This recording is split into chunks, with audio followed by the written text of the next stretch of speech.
Yo, hello guys, hari ini Mimin akan merekap alur cerita dari Donghua Huan Jewang part keempat. Sebelum itu tak lupa Mimin mengingatkan kepada kalian untuk like, komen, dan juga share video ini kepada teman-teman kalian agar channel ini makin berkembang. Dan jangan lupa juga untuk subscribe dan nyalakan lonceng notifikasi agar kalian selalu menerima updatean video terbaru dari Mimin. Oke, tanpa berbasa-basi, masuk intro dan selamat menonton guys.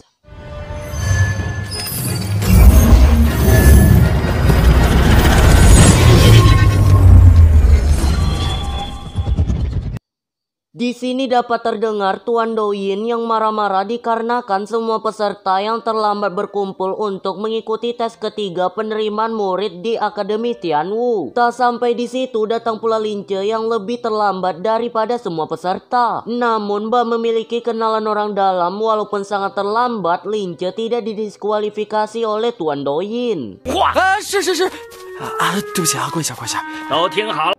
Setelah semua orang berkumpul, Guru Douyin pun menjelaskan bahwasannya tes ketiga adalah pertarungan koin, yang dimana tes ini hanya akan dilaksanakan selama 4 jam saja. Setelah itu Tuan Douyin pun menunjukkan koin yang akan mereka gunakan dalam tes tersebut. Dan untuk jalan pertarungan tes ketiga ini, mereka akan memilih sebuah kantong yang nominal uang dalam kantong itu berbeda-beda. Sementara itu tugas mereka ialah mencuri atau mengambil secara paksa koin milik peserta lain hingga koin mereka terkumpul sebanyak 1000 koin. Maka orang itulah yang akan lolos atau dapat masuk ke dalam gerbang Tianwu. Untuk pertarungan dalam battleground ini ditiadakan, jadi intinya mereka dapat melakukan apapun untuk mengambil koin dari peserta lain. Dalam pertarungan ini terdapat juga zona aman di bagian selatan, tepatnya pada hutan daun merah. Tapi zona ini hanya dapat dimasuki 4 jam sekali. Dan ketika di zona aman mereka hanya dapat bertahan selama 15 menit saja. Intinya geng, seseorang yang berada di dalam zona aman, maka koinnya itu tidak akan dapat dicuri oleh orang lain.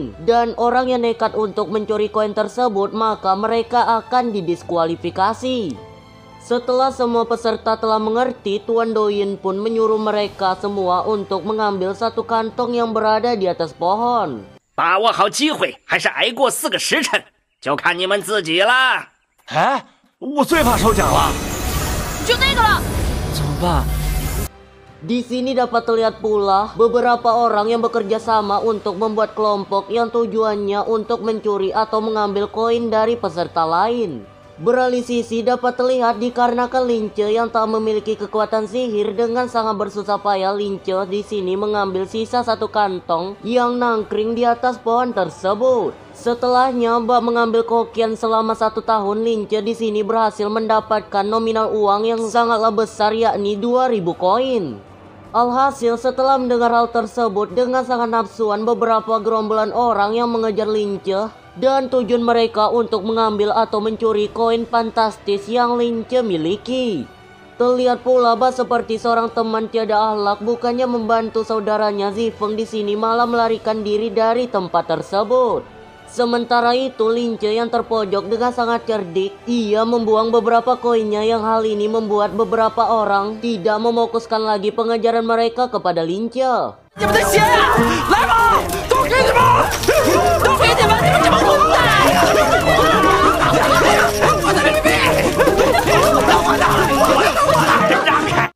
Di sini dapat terdengar setelah menghambur-hamburkan koinnya, kini nominal koin Lince hanya tersisa 100 koin saja. Dan sekarang Lince berniat untuk pergi ke zona aman sembari berharap 100 koin yang tersisa itu tidak dapat diambil oleh orang lain lagi. Padahal sudah sedikit lagi nih Lince sampai pada zona aman. Dengan tiba-tiba ada beberapa orang yang mencoba untuk menahan pergerakan dari Lince. Dapat diketahui pula tujuan mereka itu tak lain dan tak bukan pastinya untuk mengambil koin yang Lince miliki. Dapat diketahui pula orang-orang itu merupakan kandidat murid pada tes masuk Akademi Tianwu di tahun sebelumnya. Atau dapat disimpulkan mereka ini merupakan senior dari Lince. 看来你就是今年中了头奖的那个倒霉蛋吧？ Sementara itu dapat terlihat Robing dan Bailang yang sedang dipalak oleh beberapa kelompok. Beralih sisi dapat terdengar dengan tawa licik, Tuan Douyin di sini menduga bahwasannya tidak akan banyak peserta yang akan lolos pada tes tahun ini. Beralih scene kembali kepada Lince, dapat terdengar Lince di sini mencoba untuk menipu orang itu dengan mengatakan bahwasannya semua koinnya telah dipalak oleh orang lain. Namun dengan sangat cerdik, orang-orang itu tak mempercayai perkataan dusta dari Lince. Karena Lince yang tak mau menyerahkan koinnya, alhasil pria berotot menggunakan kemampuannya. Tapi tiba-tiba simbol atau mutiara Raja Serangga Lince pun dalam mode on. Yang dimana karena kristal itu Lince dapat menghindari serangan-serangan dari orang-orang tersebut.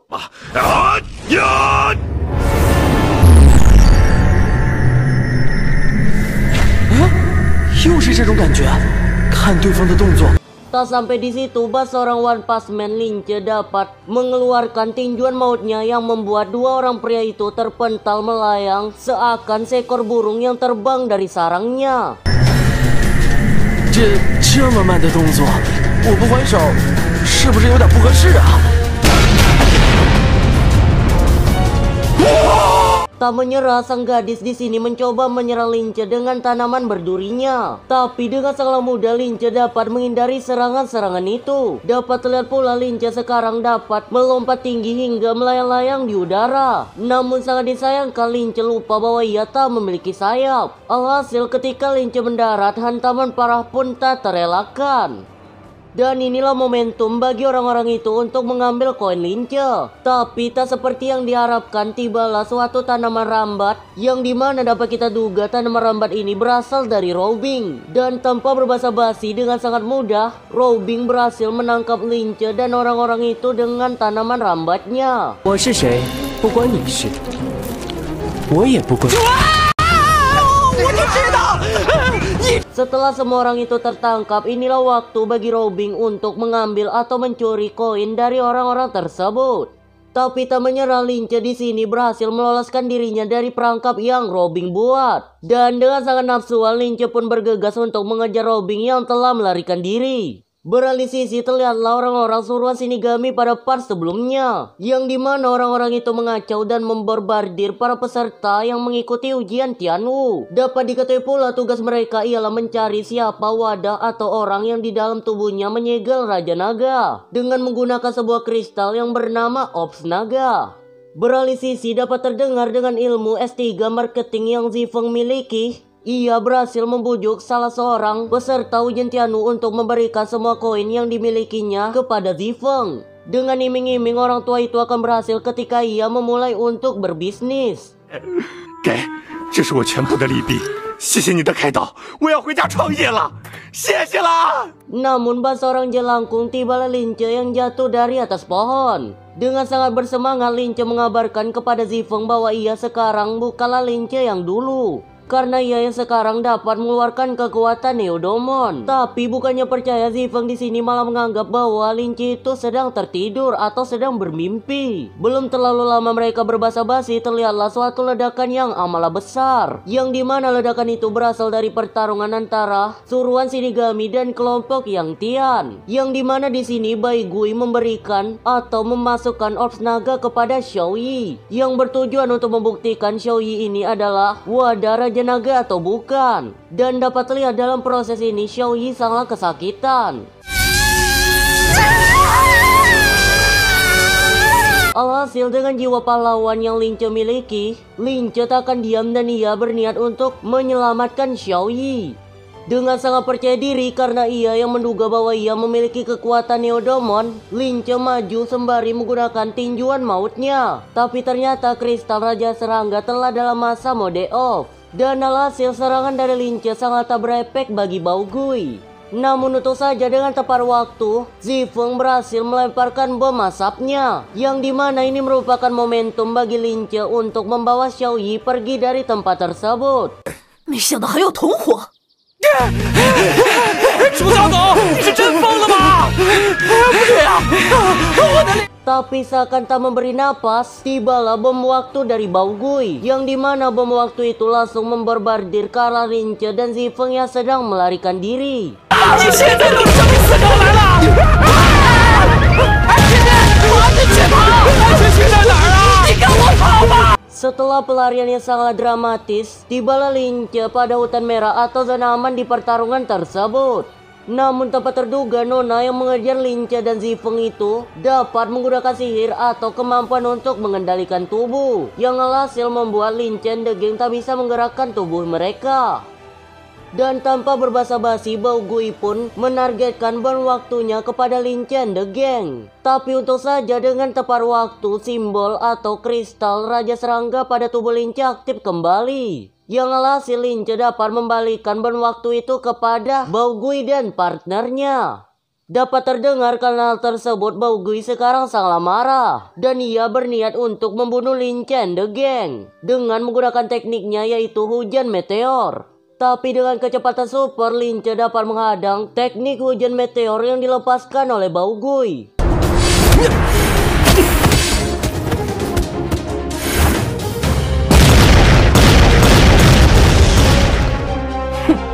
Bahkan sekarang dapat terlihat Lince mencoba untuk menyerang Baugui dengan menggunakan teknik pukulan mautnya. Namun serangan Lince itu sangat tak berpengaruh kepada Baugui, yang hal ini dikarenakan Baugui di-TB oleh Nona atau partnernya dengan menggunakan kemampuan peningkatan saraf. 这不可能！神经强化！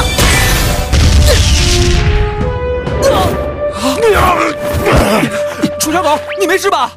怎么感觉？ Tak sampai di situ, Baugui yang sekarang dalam mode gila, ia menggunakan kemampuan utamanya, yakni bola mata besar. Yang dapat kita lihat, bola mata atau bom waktu ini menjadi besar berkali-kali lipat. Dan pastinya medan ledakan dari bom waktu ini pasti akan sangat besar. Sepintas karena melihat Baugui yang menggila, Nona itu mencoba untuk mengendalikan tubuh Zifeng, yang bertujuan untuk mengambil orb naga yang berada di mulut Eodomon Mimi Peri. Namun dikarenakan cengkraman gigitan yang sangat keras, Zifeng yang dikendalikan tak dapat mengambil orb naga tersebut. Dapat terlihat karena jiwa pahlawannya, Lince di sini berniat untuk menyelamatkan Zifeng dan Eodomon Mimi Peri. Tapi tanpa sengaja karena hal itu, orb naga yang berada pada Eodomon Mimi Peri jatuh ke tubuh Lince.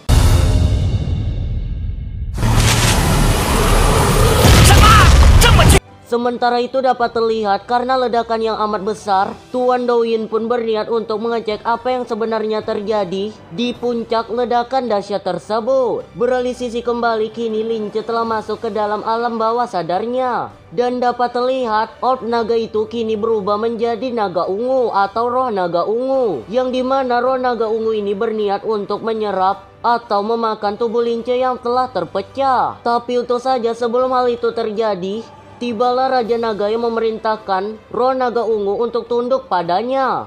Karena dapat diketahui roh naga ungu ini dulunya merupakan bawahan dari Raja Naga. Alhasil karena melihat masternya, roh naga ungu pun tak berkutik dan ia tunduk kepada Raja Naga. Setelah itu dapat terdengar Raja Naga memerintahkan roh naga ungu untuk melindungi jiwa dan raga Lince. Dan untuk tujuan Raja Naga ini masih abu-abu. Tapi mungkin saja roh Raja Naga ini berniat untuk mengendalikan tubuh Lince secara sepenuhnya. 如果你让他有事，坏了我的大事，我不会饶了你。是，小神谨记。 Beralih sisi di dunia nyata kembali, dapat terlihat setelah efek ledakan yang cukup besar dari bombardir yang dikeluarkan oleh Baugui, daerah di sekitar ledakan itu rusak berat. Sementara itu Lince di sini tak bertelanjang dada lagi, dan tiba-tiba entah datang dari mana ia mendapatkan sebuah pakaian. Pada akhirnya kebingungan dari Lince pun terjawab ketika ia berhasil masuk ke dalam alam bawah sadarnya dan ia berbicara langsung dengan roh naga ungu. Roh naga ungu di sini mengatakan bahwasanya pakai Lince itu merupakan baju naga. Setelah itu dapat diketahui pula tubuh sampah yang Lince miliki telah diperbaiki oleh roh naga ungu dan semua segel-segel yang berada di tubuh Lince telah dilepaskan oleh roh naga ungu. Alhasil sekarang Lince dapat mengeluarkan kekuatan Eodomonnya dengan sepenuhnya. Namun penggunaan kekuatan Eodomon itu memiliki jangka waktu, yakni dalam satu hari Lince hanya bisa atau hanya dapat menggunakan kekuatan Eodomonnya selama 12 jam saja. Beralih sisi, setelah melihat Lince memakai pakaian naga, Nona tersebut menyimpulkan bahwasanya Lince adalah wadah dari Raja Naga. Dan di sini dapat terdengar ia dan Baugui akan atau berniat untuk menangkap Lince. Namun usaha mereka itu digagalkan dengan kedatangan dari Tuan Douyin, yang dimana dengan sangat mudah Tuan Douyin dapat menangkap dua penjahat tersebut. Yang hal ini dikarenakan dua penjahat tersebut menyerang murid Akademi Tianwu pada zona aman, dan itu jelas-jelas melanggar peraturan yang berlaku. 竟然胆敢在安全区内动武，简直是目无面归！